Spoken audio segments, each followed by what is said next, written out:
రాష్ట్రానికి మరోసారి rain alert ఇచ్చింది హైదరాబాద్ వాతావరణ శాఖ. ఇవాళ రేపు హెవీ రెయిన్స్ పడతాయని వార్నింగ్ ఇచ్చింది. 6, 7, 8 తేదీల్లో భారీ వర్షాలు పడతాయని చెప్పారు. ఉత్తర ఈశాన్య జిల్లాల్లో హెవీ ఎఫెక్ట్ ఉంటుందని తెలిపారు. మరోవైపు రేపు బంగాళాఖాతంలో మరో అల్పపీడనం ఏర్పడనుంది. కోస్తా ఆంధ్ర తీరంలో ఉపరితల ఆవర్తనం ఏర్పడిందని, రేపటికల్లా అల్పపీడనంగా మారే ఛాన్స్ ఉందని అన్నారు వెదర్ ఆఫీసర్లు. మనకి అల్పపీడన ప్రభావం అయితే పూర్తిగా తగ్గింది. ప్రస్తుతానికైతే మాత్రం మనకి మాన్సూన్ ట్రఫ్ దాదాపుగా రామగుండం నుంచి ఉత్తర కోస్తా ఆంధ్ర మీదుగా 1.5 కిలోమీటర్ల ఎత్తుగా విస్తరించి ఉండడం, దీంతో పాటుగా ఉత్తర కోస్తా ఆంధ్ర మీద ఒక ఉపరితల ఆవర్తనం అనేది కొనసాగుతూ ఉంది. ఈ ఉపరితల ఆవర్తన ప్రభావం మరియు ఈ మాన్సూన్ ఋతుపవనాలు కూడా మనకి యాక్టివ్గా ఉండడం వల్ల ఈ వచ్చే 5 రోజులు కూడా తెలంగాణ రాష్ట్రం మొత్తం మీదుగా విస్తారంగా వర్షాలు కురిసే అవకాశం కనిపిస్తుంది. అలాగే ఈ 5 రోజులు కూడా మనకి అక్కడక్కడ భారీ వర్షం కూడా కనిపిస్తుంది. ముఖ్యంగా ఈ రోజు రేపు చూసుకున్నట్లయితే కొన్ని జిల్లాలకి అక్కడక్కడ భారీ నుంచి అతి భారీ వర్షపాత సూచనలు కూడా కనిపిస్తున్నాయి.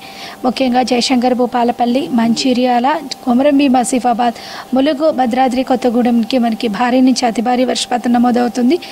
అలాగే మనకి మహబూబాబాద్, జనగాం, వరంగల్ అర్బన్, రూరల్, అలాగే పెద్దపల్లి, జయశంకర్, పెద్దపల్లి, సూర్యాపేట, నల్గొండ జిల్లాలకి భారీ వర్ష సూచన అయితే ఇవ్వడం అయితే జరిగింది. ఈ 2 రోజులు కూడా ఇదే విధమైన వాతావరణం ఉండే అవకాశం ఉంది. అలాగే ఏ జిల్లాలకైతే చెప్పామో అక్కడ ఆరెంజ్ అలర్ట్ కూడా కొనసాగుతుండే అవకాశం ఉంది. హైదరాబాద్ విషయానికి వస్తే మనకి పగలంతా కొద్దిగా తెరిపించిన సాయంత్రం మోడరేట్ జల్లులు కురిసే అవకాశం అయితే కనిపిస్తుంది అనమాట. మహబూబాబాద్ వరకు కూడా కొద్దిగా భారీ జిల్లాల ప్రభావం అయితే భారీ వర్షపాత ప్రభావం అయితే అవకాశం ఉంది. కానీ ప్రస్తుతానికి తక్కువ వర్షపాతం పడినా అక్కడ మనకి కొద్దిగా ఎక్కువ ఎఫెక్ట్ అయ్యే అవకాశం ఉన్నందున ఆ జిల్లాలకు కొద్దిగా ఆరెంజ్ అలర్ట్ కంటిన్యూ చేస్తున్నాం అనమాట.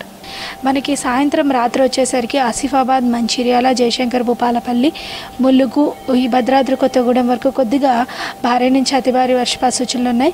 అలాగే పెద్దపల్లి, హన్మకొండ, వరంగల్, జనగాం, మహబూబాబాద్, ఖమ్మం, సూర్యాపేట, నల్గొండ ఈ జిల్లాలన్నింటిలో మనకి భారీ వర్షపాత సూచనలు అయితే కనిపిస్తూ ఉన్నాయన్నమాట.